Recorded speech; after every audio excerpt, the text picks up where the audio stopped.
Good evening, everyone. Welcome to Chicopee, Massachusetts and AMF Chicopee Lanes, and your host, Megan Haas.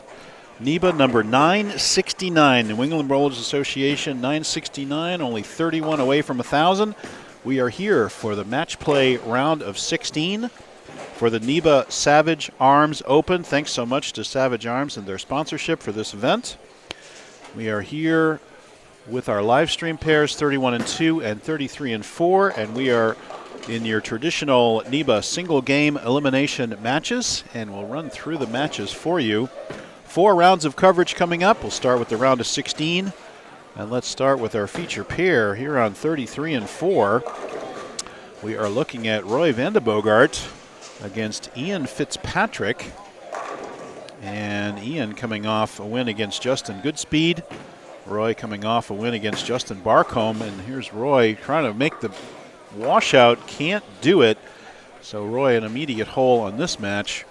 Now interesting match, a lot of interesting matches. Let's look at 31-2. Here's Dennis Bissonnette, local favorite. Dennis bowls the Tuesday night I-91 series. Those guys do a great job running that show, and he often dominates it and bowls here all the time, knows every board, and has bowled very well in the qualifying, and here he is in the round of 16, and we are going to find him up against another firing left-hander, and that's going to be Matt Fazzone coming off a win against Tom Coco. So it's the two lefties facing off on 31-2 against Roy and Ian on 33-4. That will be our 2 feature matches, and some of the rest of the matches we'll be bringing you. Right to the right of this is a heavyweight match. We'll be seeing out of the right corner of our eye here on the Mevo. It's Alex Aguiar, second all-time title holder in NEBA, bowling against the guy who's bowling in a different bowling alley than the rest of us, Chris Soule. Soule shoots 296 over to qualify, and then he just shot 240 ho-hum in his first match to win dominantly, and here he's gone double, I believe, because Alex, I think, is A, and he's gone spare strike. Alex up now in the left lane. So Soule picking right up where he left off there. Some other matches will bring you Aaron Major, the fireballer, winner of the non-champions event, bowling Anthony Fusco, edged out a win against our boy John Wilbur. That's on 29-30, just to the left of where Matt Fazzone is bowling right now. And let's keep going. Let's go down to 25-6, way down to the left. Very interesting match there, and that's going to be Chris Forey, ball driller to the stars, literally texting Chris Prather as he's bowling in the stepladder today over in Seattle, and he is now up against Sarah Gill. Sarah coming off a win against Brian Bourget, and so that's going to be a very interesting match to watch. And next to them is Dan Babcock up against Frankie Kalka. So another interesting match there. I really wish we could bring you all these matches here. And finally, let's cap off maybe the match of the day after all that fun. Let's go up to 39-40 and find out that the Broge household, one of them will advance because we have R.J. Broge against Amanda Broge on 39-40. And we don't know what kind of dynamic that will generate or what will happen. I will tell you that RJ started with the first 3, so much for chivalry, I guess we'd have to say. And we'll go from there. I did miss one match for you. This is the match on 37-8. That's going to be Peter Fox against RJ Martinez. Martinez just took out Charlie Bonus. And it goes Soule with a rare ring 7. Lori Trudell. Yeah, it is indeed Amanda versus RJ, way up on 39-40. So we will be watching that match very closely for you. I just watched Sarah Gill go by a 7-pin against Forey. We'll have to see what happens there. And really fascinating matches. Really, every match has its own little story behind it, as far as either great player or husband and wife, or their Soule flagging a 7-pin. And I'll tell you, I don't care, even though it's against Alex, and even though it's even though it's Soule, I'll still take Soule. He's got such a good look on this pattern, and just you'd probably be able to see a couple of his shots off to the right. Here's Dennis Bissonnette. Beautiful mixer shot there. Let's talk about the pattern a little bit. It's the 2008 EBT German Championship pattern. And it's 39 feet, 22.5 mils, so fairly low volume, 22.5 mils, 4.5 to 1. A lot of friction right outside of 5. So on the left, you see a lot of guys way out. I know Charlie Bonus played him in when I was with him playing on the left. And Amanda just blew a 7-pin like crazy, an amazing blower 7 shot. And unfortunately, she has not doubled, and her husband / opponent has the front 3 in the RJ Broge Amanda match. And here's, and there, I don't know if you saw Peter Fox, he just left a super washout and chopped the head pin straight back against RJ Martinez, who went spare double, and that's the second open for Fox, and he's now 30 under to Martinez's 10 over. So Peter Fox in a deep hole, 40 pins down. That's up on 37-8. Here's Ian Fitzpatrick going for the 4th one, and he's in. Actually, if you look at the other way, quote unquote, to play the shot, in and across the track, and Ian having success with the first 3. And here's Fazone. Of course, Dennis Bissonnette went up and tripled against Fazone, so he's got a pretty nice lead now against Matt. And Matt got that right, and it goes across, smothers the 7, but doesn't get it, and it won't go. So meanwhile, RJ Broge goes 8-pin up on 40 to break his streak of 3. So try to call all these matches as we go. Have to get out the official binoculars to try to make the call on what's going on with the match down on the Forey-Gill match. Really want to see what's going on with that one. Of course, Corey Umbrello, shout out to Corey, finished 18th in the 12K shootout over in out in Columbus, Ohio, and a lot of players out there. I know Hunter was there, Andrew Hall. A bunch of other folks made their way out to Ohio to bowl that tournament. So congratulations to Corey. Made a nice showing out there. And let's see, it is Forey. And I'm sorry to report that Sarah has opened with the first 3 opens against Chris Forey. And Chris has gone open double. And now he just left a 2-pin. So Chris with a dominant lead in that match. And here's Alex, unable to double up against Mr. Soul, and now that's a 2-pin match by virtue of the fact that Alex has only lost a pin in count. Soul doubled, then missed that 7-pin, and now we've got 2 pins there. Here's Roy Vandebogart trying to get himself back in the match, and does. Great shot there. Gives himself a tiny little applause there. And now, okay, so Matt Fazone, I don't know if you saw that shot on 32. He did barely go by that 7-pin. It bounced out of the gutter. And here's Dennis Bissonnette to extend his already impressive lead and nudges the 7 out of there to give him 4 in a row, 30 over to his opponent's 24 under. That adds up to 54-pin lead for Dennis Bissonnette already in the 6th frame. So Bissonnette looking very strong. And Alex over on 35 and 6 can't find the line. He's got 1 strike in 5 frames and just can't seem to figure out how to get some strikes up. And there's Roy Vandebogart. There's an example of the pattern. If you get it just a hair to the right, won't recover for you. 2, 8, 10 for Roy Vandebogart out there. And here's Alex covering the 2-pin, and meanwhile Bissonnette gets another one, 5 in a row for Dennis. So good for him, just crushing it. So I think Bissonnette's going to be punching his ticket already to the round of 8. And we'll see how we do. Let's see if Sarah could do any better. She had the first 3 opens, unfortunately, down there. And let's check in on the Kalka match.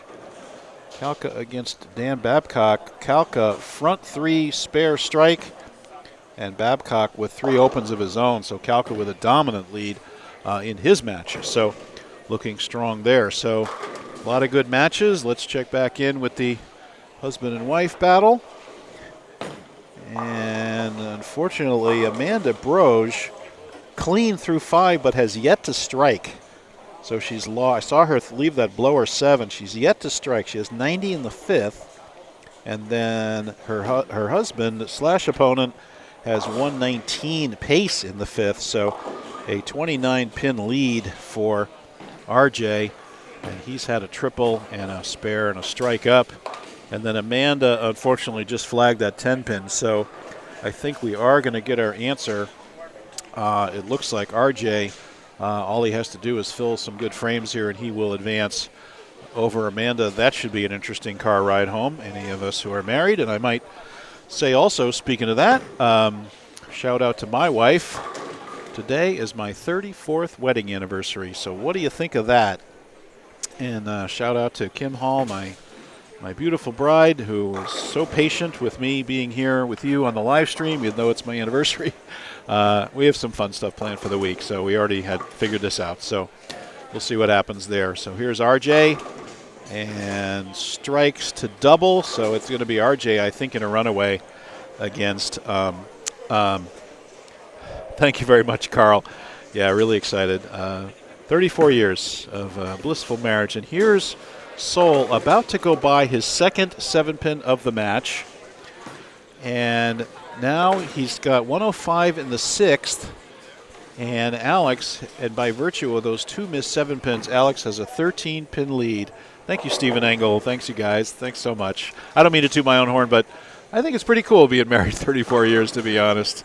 And I definitely married up. There's no doubt about that. So thank you, Joe DePetto. So thanks, guys, for all the support and everything. It's just great. So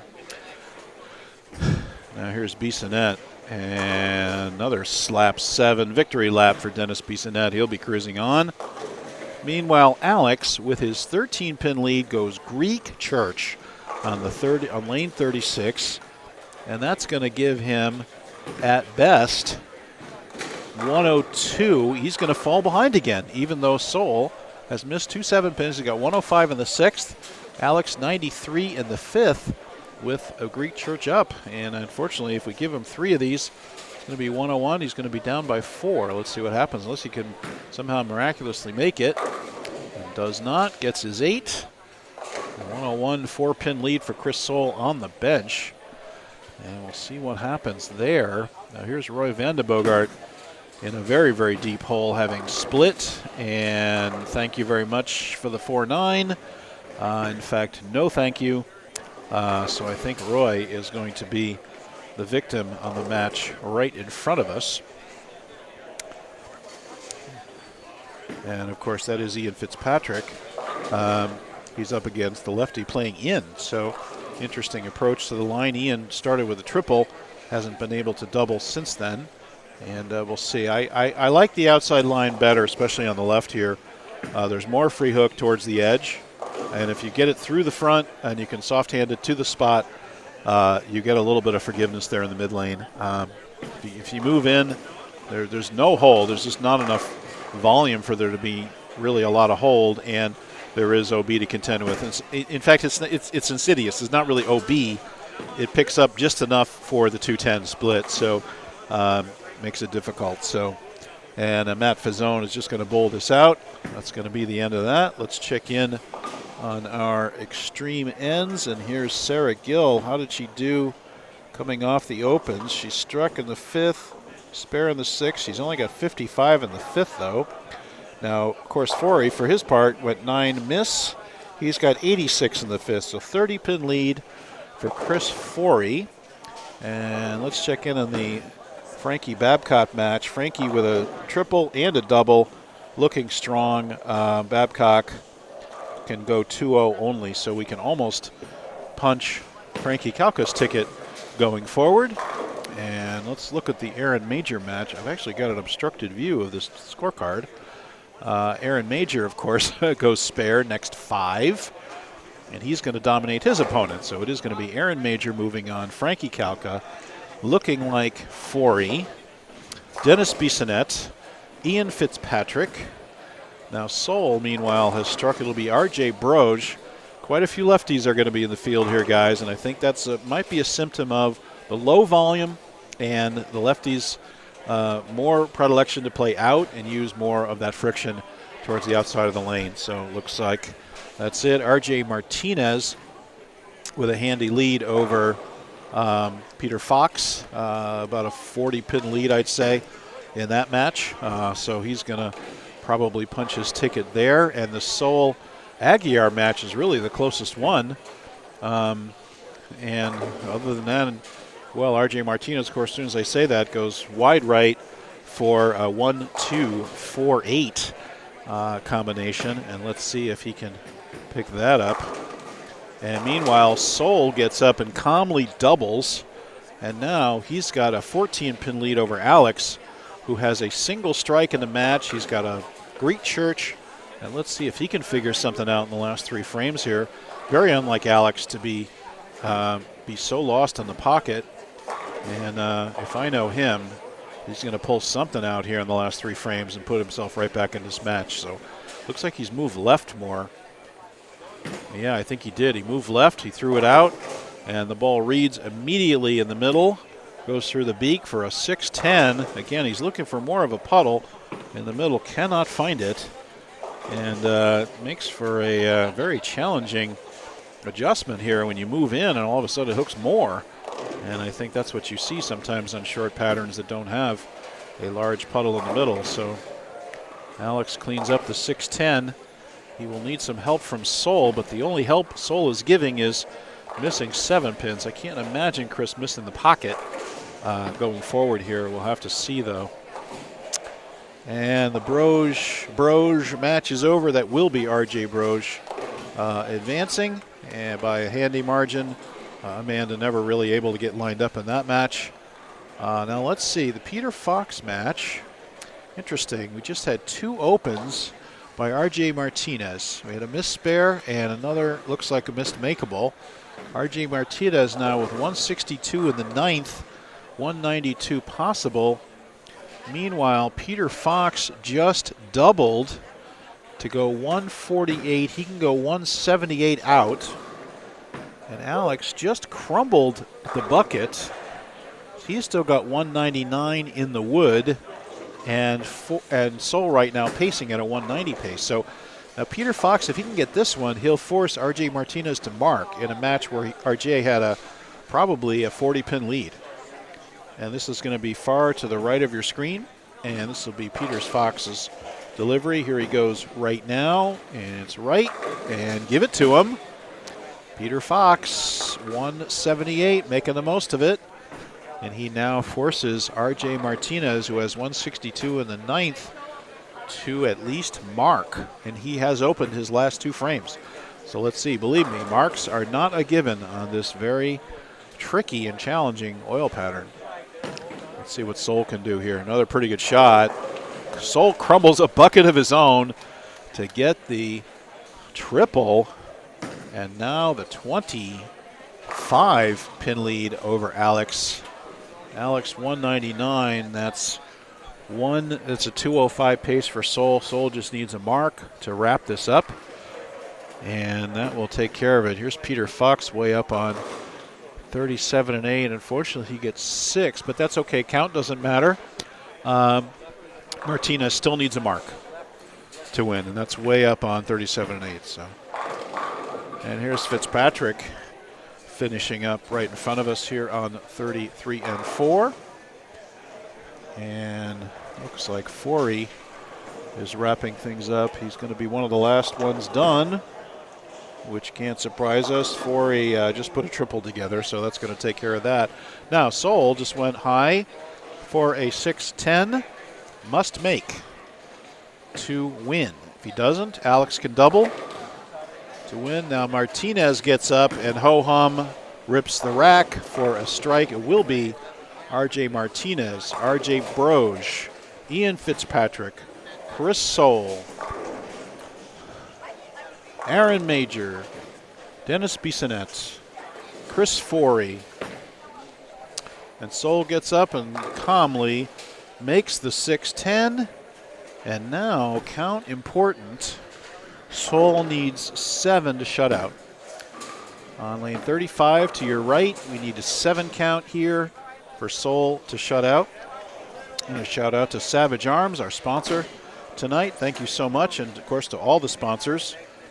We have some interesting events coming up. The Turbo Grips over-under doubles coming up on 6:25. And then the Grog Monster Sports regular doubles. And Soul gets his 9. And Soul wins in a squeaker against Alex, who never really could get lined up. Very uncharacteristic to see Alex struggle so much. I think he just had so much trouble trying to get in the middle of the lane and get anything to react predictably. So again, Grog Monster Sports regular doubles coming up on 6:26.